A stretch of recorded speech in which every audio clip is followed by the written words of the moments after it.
একটি ছেলে আমেরিকা থেকে রুশ গিয়েছিল পুরনো মিসাইলের খোল কিনতে, যাতে সেটা দিয়ে সে এমন কিছু বানাতে পারে যেটা আজ পর্যন্ত কেউ বানাতে পেরেছিল না। রকেট। মাটি থেকে ওপরে ওঠা শুধু নয়, ওপরে উঠে আবার মাটিতে ফিরে আসা রকেট। এমন রকেট যেটা কেউ ভাবেওনি যে পসিবল হবে। যদি কেউ ভেবেও ছিল, তবে তার কাছে আইডিয়া ছিল না কিভাবে একটা রকেটকে মাটিতে নামিয়ে আনতে হবে। আর যদি কারোর কাছে আইডিয়াও থেকে থাকতো, তবে সে কিন্তু ততক্ষণে করেছিল না। কিন্তু এই ছেলেটি রকেটের এবিসিডি পর্যন্ত জানতো না, যে কিনা কোনো কলেজে কোনো রকেট ইঞ্জিনিয়ারিংয়ের ডিগ্রি পর্যন্ত নেয়নি। সেই ছেলেটি এমন একটা রকেট বানাতে চলেছে যে ওই সময়ের রকেট বানানো কোম্পানিগুলোর জানা পর্যন্ত ছিল না। মাটিতে ল্যান্ড করানো রকেট। রকেট লঞ্চ তো বছরের পর বছর ধরেই হয়ে আসছিল, কিন্তু কেউ রকেটকে ল্যান্ড করে দেখাবে, সেটা পসিবল ছিল না। আর যদি এটা পসিবল হয়, তবেই না কাউকে বলা যাবে আসল দুনিয়ার আসল আয়রন ম্যান। এই ছেলেটির কাছে রুশের লোকেরা জরুরির থেকে একটু বেশি টাকাই চেয়েছিল। এমনকি এটাও বলা হয় যে রুশে যে মিটিংটা হয়েছিল, সেখানকার কমিটির সদস্যরা এই ছেলেটির অনেক মজা উড়িয়েছিল, তাকে নিয়ে ঠাট্টা তামাশা করেছিল, এমনকি তার মুখে থুতু পর্যন্ত দেয়া হয়েছিল, এটাও শোনা গিয়ে থাকে। আর তাকে এটা বলা হয়, তোর কাছে টাকা তো নেই, আর তুই মুখ উঁচিয়ে চলে এসেছিস মিসাইল কিনতে। সেদিন আর ডিলটি সম্পূর্ণ হলো না। সে ফেরত চলে এলো তার দেশে, আর ওই দিন থেকে বই তুলে নিল এই প্রশ্নের অ্যান্সার খুঁজতে যে আমি কেন পারবো না রকেট বানাতে। আর সে মনে মনে একটা প্রতিজ্ঞা নিল, আমি এমন রকেট বানাবো যেটা অনেক কম দামে মহাকাশে যাবে, আর তারপর এমন রকেট বানাবো যেটা লঞ্চের সাথে সাথে মাটিতে নেমে আসতে পারবে। ছেলেটি একটার পর একটা বই পড়তে শুরু করলো এবং শুরু করলো তার প্রথম প্রজেক্ট। সাল 2006, প্রথম লঞ্চ। 37 সেকেন্ডের মধ্যেই, 37 সেকেন্ডের মধ্যেই তার রকেট লঞ্চ হওয়ার পরই সোজা মাটিতে এসে পড়ল।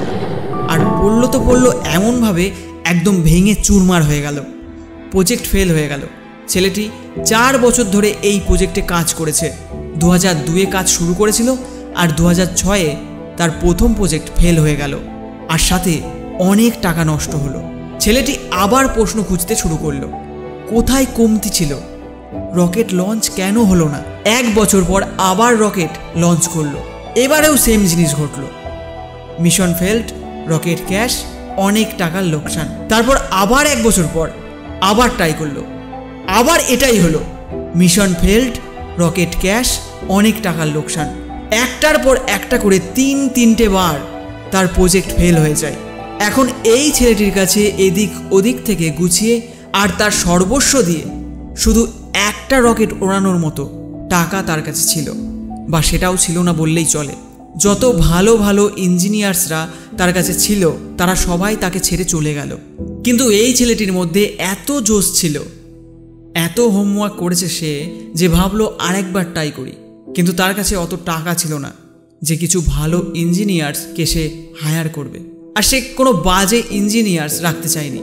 তখন এই মানুষটা ডিসাইড করলো, আমি যখন এতটা পড়েছি, তবে কেন না আমি প্রজেক্টের চিফ ইঞ্জিনিয়ার হয়ে যাই।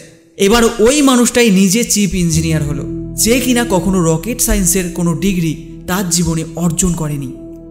অবাক করার মতোই কথা। আর অনেক রিস্কি কাজও ছিল এটা, আর আগেই অনেক টাকার লোকসান করেছে সে। কিন্তু এই মানুষটার হিম্মতের লোকসান কখনো কেউ করতে পারেনি। পুরো জান দিয়ে দিল 4 নম্বর প্রজেক্টে। আর তারপর এমন ম্যাজিক্যাল থিংস ঘটলো যেটা আজ অবধি কেউ করতে পারেনি। পুরো দুনিয়া দেখেছে সেই ইতিহাস। দুনিয়ার সব থেকে কম বাজেটে উঠতে থাকা রকেট সফলতার সাথে লঞ্চ হয়ে গেছিল। সায়েন্সের দুনিয়ায় এমন ঘটনা প্রথমবার ছিল না, কিন্তু এতটা কম বাজেটে কোনো রকেট লঞ্চ করা প্রথমবারই হয়েছিল। আর এরকম করে দেখালো সেই ছেলেটি যাকে রকেট বানানো কেউ শেখায়নি। এই ছেলেটির কোম্পানিকে আজ দুনিয়া স্পেস এক্সের নামে চিনে থাকে। আর এর রকেটে এত জোশ রয়েছে যে নাসা পর্যন্ত তার স্পেস এক্স থেকে রকেট মহাকাশে পাঠিয়ে থাকে। এই ছেলেটির 3টে ফেল্ড লঞ্চের পর চতুর্থ লঞ্চ যখন সফল হয়, তখন সফল হতেই নাসা বলেছিল, আমাদের চাই, মানে নাসার চাই তোমার রকেট। আর সাকসেসফুল লঞ্চের 2 থেকে 3 মাসের মধ্যেই তাদের ডিল সম্পূর্ণ হয়। কারণ এর আগে নাসার অনেক খরচা হতো স্যাটেলাইটকে লঞ্চ করতে। কিন্তু এই ছেলেটি এখানেই থেমে যায়নি, বলল এমন রকেট বানাবো যেটাকে বারবার ব্যবহার করা যাবে। বেশিরভাগ কি হতো, যখন কোনো স্যাটেলাইটকে স্পেসে পাঠানো হতো তখন ওই স্যাটেলাইট মহাকাশে যাওয়ার সাথে সাথে তার সাথে ক্যারি করা রকেটটাও চলে যেত, আর সেটা আর ইউজ করা যেত না, কারণ সেটা নষ্ট হয়ে যেত, ব্যবহার করার কিছু আর বাঁচতই না।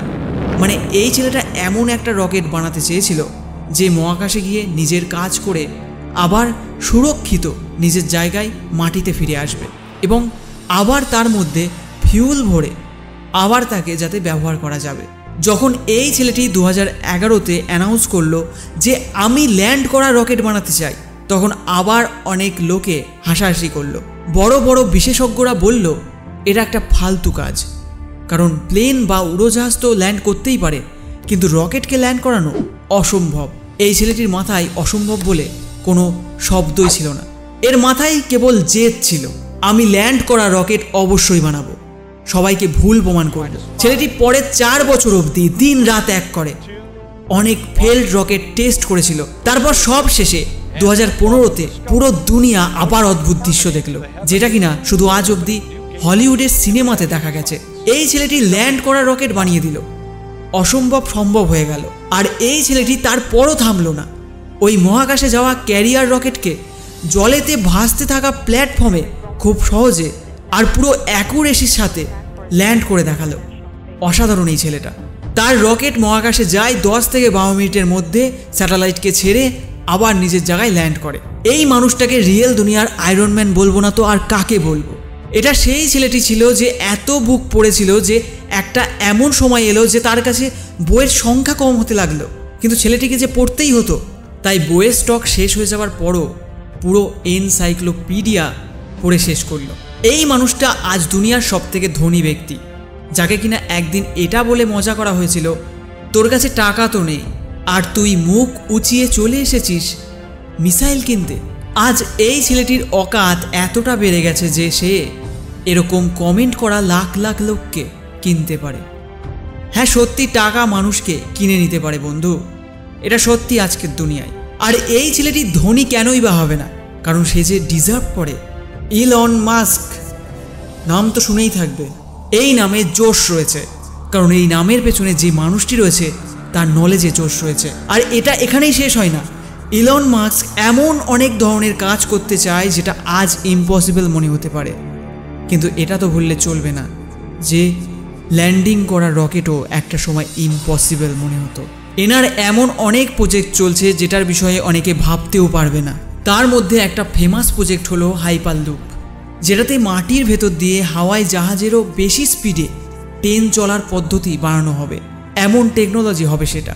এবার গুরুত্বপূর্ণ কিছু কথা বলি। আমাদের দেশ, এই দেশে সবথেকে বেশি জোয়ান ছেলে ও মেয়ে রয়েছে। এত বেশি জোয়ান ছেলে মেয়ে রয়েছে যে কয়েকটা দেশের টোটাল পপুলেশনও এতটা হবে না। আমাদের দেশেও এরকম ট্যালেন্টের কোনো খামতি নেই, শুধু চাই একটা স্বচ্ছ পরিকল্পনা, একটা স্বচ্ছ ভিশনের, আর সেটাকে অ্যাকশনে পরিবর্তন করার। এলন মাস্কের প্ল্যান হলো নিয়ার ফিউচারে আমরা পৃথিবী ছাড়াও এমন অন্য জায়গায় বসবাস করতে পারবো যেখানে মানুষ সুরক্ষিত থাকতে পারবে। কারণ হতে পারে ভবিষ্যতে কোনো অ্যাস্টেরয়েড আমাদের পৃথিবীর সাথে ধাক্কা খেলো, আর ঠিক ওইভাবে মানব সভ্যতা শেষ হয়ে গেল যেভাবে একসময় ডায়নোসরাস শেষ হয়ে গেছিল বা অদৃশ্য হয়ে গেছিল। আর এই জন্য তার ইন ফিউচার প্রজেক্টে একটা প্রজেক্ট এমনও রয়েছে, ইনি মঙ্গল গ্রহতে মানুষদের বাস করার মতো বসতি যাতে বানানো যেতে পারে। কি অমায়িক চিন্তাভাবনা এই লোকের! আর এরকম ভিশন আমাদের ইউথদের মধ্যে থাকাটা অনেক ইম্পর্টেন্ট। যদি এই মানুষটা করতে পারে তবে ভাবতেই পারছো মানুষের মস্তিষ্ক কতটা পাওয়ারফুল হতে পারে, মানুষের ক্যাপাবিলিটি কি হতে পারে, মানুষের জন্য আর কি ইম্পসিবল থাকতে পারে। এলন মাস্ক মেনে থাকেন যে ফেল করাতে ভয় পাওয়ার কিচ্ছু নেই, ফেল করাটা একটা অপশানের মধ্যে পড়ে, কিন্তু কাজ না করাটা কোনো অপশানের মধ্যে পড়ে না। ইনি নিজে বলে থাকেন ইনি একটা সপ্তাহে মোটামুটি 120 ঘন্টা কাজ করে থাকেন। যদি 7 দিয়ে ভাগ করো তবে মোটামুটি 17 ঘন্টা একদিনের হিসেবে আসবে। অনেকে তো এতক্ষণ ঘুমিয়েই কাটিয়ে দেয়। ইনি বলেন, আমি সেই কাজটা করি না যেটা জরুরি, আমি সেই কাজটা করি যেটা আমার মনে হয় করতে হবে। এনার ফান্ডটা অনেক সিম্পল। ইনি বলেন, ভালো স্কুল ভালো কলেজে গিয়ে তুমি এডুকেটেড হতে পারবে না, কারণ আমি কখনো হার্ভার্ড ইউনিভার্সিটিতে পড়াশোনা করিনি, কিন্তু তবুও সেখানকার পড়া এমন অনেক ট্যালেন্টেড স্টুডেন্ট, এমন অনেক ইঞ্জিনিয়ারদের আমার আন্ডারে কাজ করিয়েছি। ইনি বলেন, এক্সট্রা অর্ডিনারি হওয়ার জন্য প্রত্যেকটা অর্ডিনারি মানুষের কাছে অপশান থাকে। ইনি এটাও বলেন, যদি তুমি কোনো কাজে ফেল হচ্ছ না, এর মানে লাইফে তুমি বড় কিছু করছোই না। প্রত্যেক জোয়ান ছেলে এবং মেয়েদের এই কথাটা বুঝতে হবে, তাদের আজকের দিনে কি করতে হবে। তাদের কি সেটা করতে হবে যেটা তাদের মনে হয় তার কাছে সেটা জরুরি, নাকি সেটা করতে হবে যেটা করতেই হয়। মানুষ তখন ভালো কিছু করতে পারে যখন সে এটা বুঝতে পারে যে তার জন্য কি জরুরি। ইলন মাস্ককে কেউ রকেট সায়েন্স পড়ায়নি, কিন্তু এনার মনে হয়েছিল তার রকেট সায়েন্স পড়ার দরকার রয়েছে, তো ইনি নিজে সেটা পড়ে নেন, কারণ তিনি জানতেন যে সে কি করতে চলেছেন। তার ভিশন ক্লিয়ার ছিল। আজকের দিনে যে কোনো কাজ করা কোনো মুশকিল কাজ নয়। যদি মুশকিল হয় তবে সেটা তার কাছে যার কাছে কোনো গোলই নেই, সে জানেই না তাকে কি করতে হবে, যার লক্ষ্য নির্ধারণ নেই। লক্ষ্য নির্ধারণ না করাটা সবথেকে বড় সমস্যা, ফেল হওয়াটা সমস্যা নয়। ইলন মাস্ক মেনে থাকে নয়েজ থেকে মনোযোগ সরিয়ে সিগন্যালের দিকে মনোযোগ দেওয়া উচিত। তিনি মেনে থাকে সমস্যা কোনো সমস্যা নয়, কিন্তু সমস্যার সমাধান খোঁজা একটা বড় সমস্যা।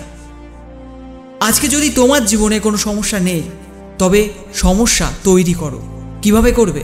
একটা বড় লক্ষ্যকে নির্ধারণ করে। আমাদের দেশের জওয়ানদের আজ এই সকল ক্রান্তিকারী মানুষদের থেকে শিখতে হবে, কিন্তু এটাও সত্যি আমাদের দেশ এমন ক্রান্তিকারী মানুষে ভরে পড়ে রয়েছে, শুধু তাদের নিজেদের চেনার দরকার রয়েছে। আর সেও ইলন মাস্কের মতো এমন চমৎকার করতে পারে যেটা কেউ আজ ভাবতেও পারছে না। দম আছে তো কিছু বড় করে দেখাও। দেশে তোমার নাম নয়, বরং দুনিয়াতে তোমার দেশের নাম করে দেখাও।